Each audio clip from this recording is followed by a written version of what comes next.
a famous visitor.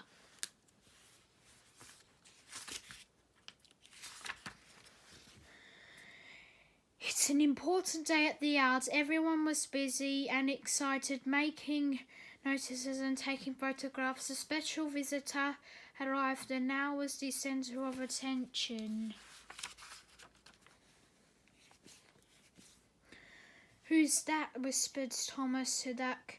"That," said Duck proudly, "it's a Salvation." "A what?" asked Percy. "A Salvation is a very famous engine," replied Duck. "A driver says we can talk to him soon." Later that night, all the engines found the visitor wasn't considered. He enjoyed talking to all the engines until long after the stars came out. "He's left early the next morning. Good riddance," Gordon grumbled, "chatting all night." "Who is it anyway?" "Duck told you so," said Gordon. "He's famous." "As famous as me?" huffed Gordon. "Nonsense. He's famouser than you," replied Thomas. "He went 100 miles an hour before you thought of." "So he says," snorted Gordon, "but I didn't know his jokes. He's got no dome, no trust domeless engine, but it's not responsible, and he never boasts. But when I said he's 100 miles an hour, it could be easier for me."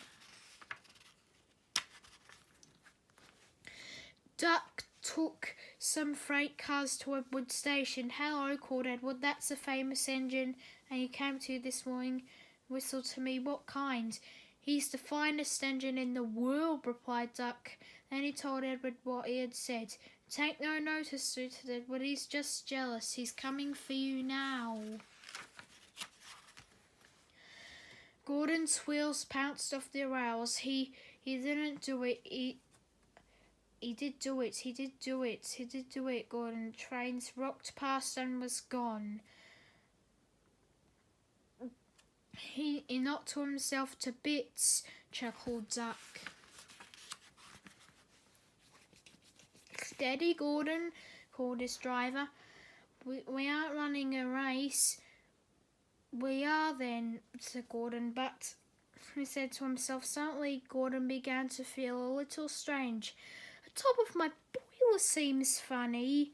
It feels as something is loose, but I better go on slower," but it was too late. On the viaduct, they met the wides. It was teasing and the wind was suddenly it had puffs. Gordon thought he was going to push him over the bridge.